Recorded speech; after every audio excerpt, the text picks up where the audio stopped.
Hi Capricorn! Welcome new subscribers. My name is Yan at sa ating mga returning tambayers. Thank you sa inyong walang sawang pagtambay. And of course, sa aking mga pabalik-balik ng mga tambayers. Thank you so much. At yun nga mga babes, kung hindi nyo pa knows, meron pa po tayong other channel. Link ay nandyan sa ating description box. So if interested caps, just click lang yung link na yan at mariredirect na kayo dun sa ating Dalmim na channel, which means Goddess of the Moon in Korean. No? Pero kayo mag-alala kasi Taglish naman tayo doon, no? At may konting-konting words lang na Korean. Hindi kasi may iwasan mga babes.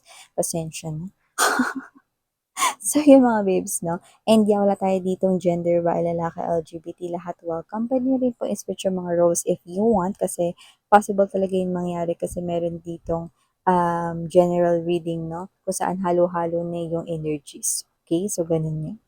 And yeah, mga babes, wala po tayo dito, no, na time period. Kaya naman, just take only what resonates, okay? You have your free will kung gusto nyo i-claim yung mga messages or not. So, kung may cross-watchers dito si Capricorn, welcome ka rin. At kung mayroong Capricorn placement sa kanilang natal or birth chart, welcome din kayo. So, Archangel Michael, thank you so much together with the angel guides.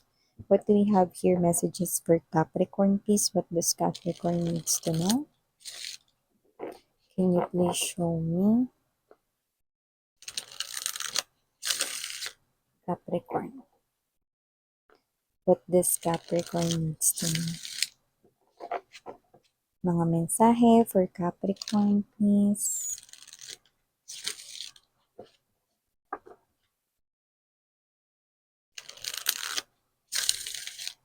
Okay, so let's go ahead and check these messages here for you, Capricorn. So guys, let's see. What do we have here para sa'yo? So we have here for you, Capricorn, the Hermit energy.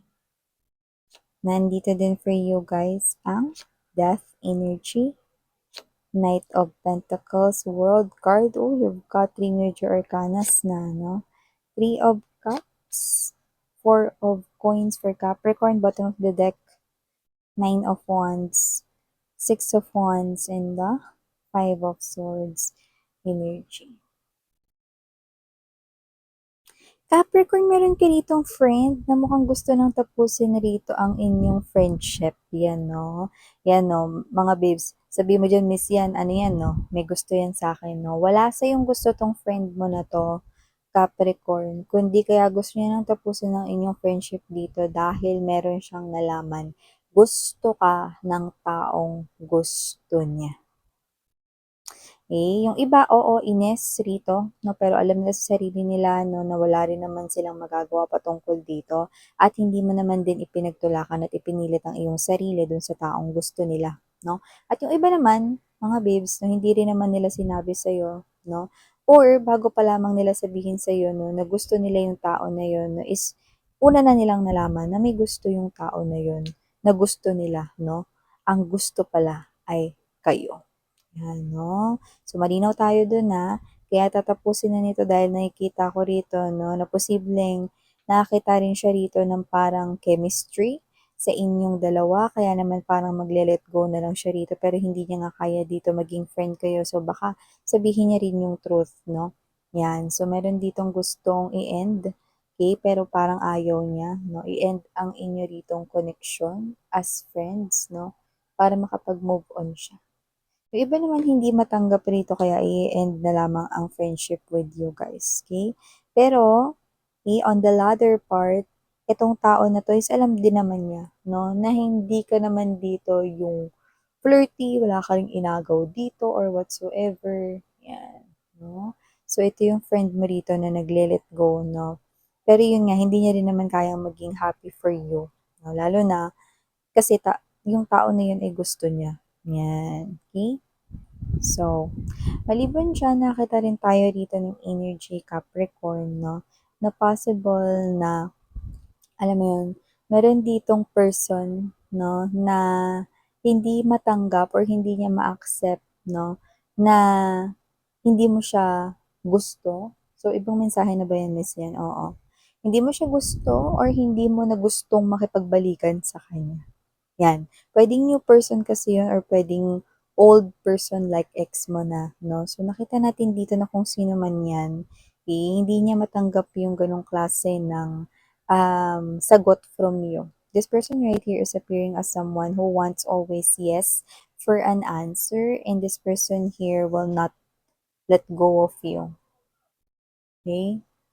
So, nakikita ko rito na magpaparamdam ito ulit sa inyo, kung sino man ito. Well, huwag matakot. Hindi ko naman nakikita siya ay bad guy or bad woman right here. LGBTQs, of course, welcome din kayo, mga mahal.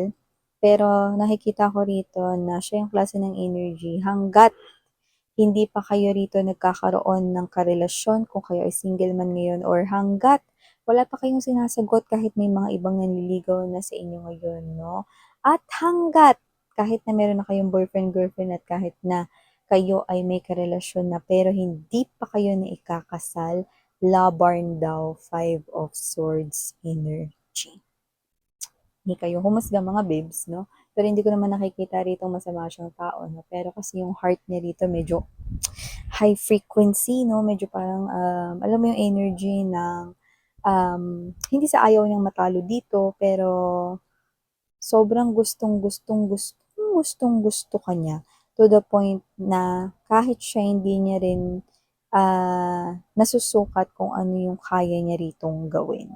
Huwag mag-alala, wala ritong nakikita tayong isang klase ng krimen or naman, no, walang ganun. Okay, walang ganun.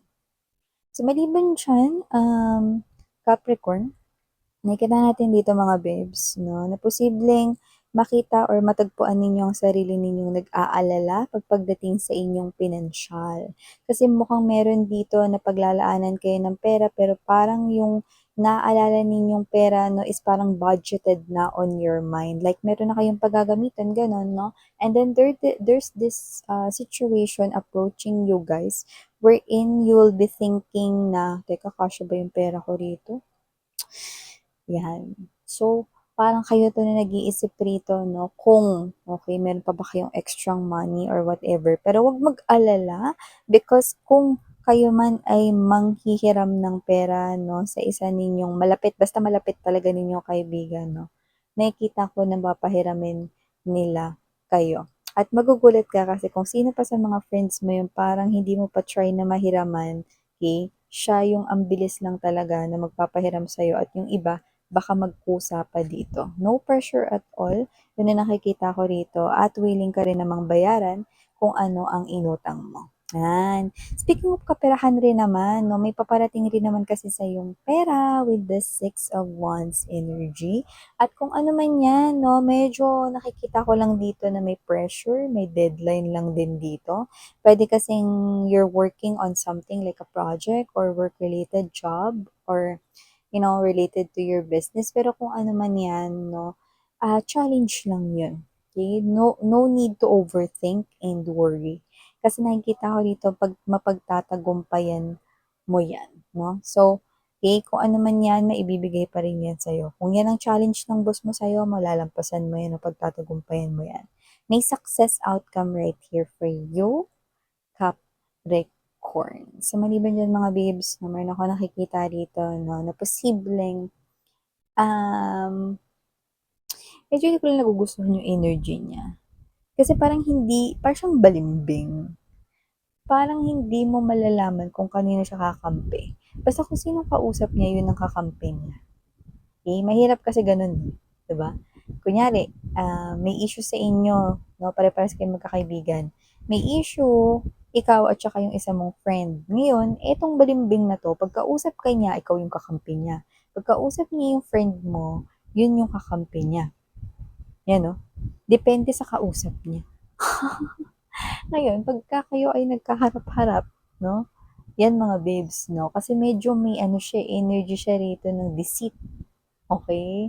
So, dito nakikita, hindi, alam mo yung hindi dito importante kung sino yung tama o mali para sa kanya. Pero dito kasi mga babes, no, parang hindi kasi patas yung timbang niya rito or pag-weigh niya ng situation. So, parang dito possible na mailaglag niya kayo.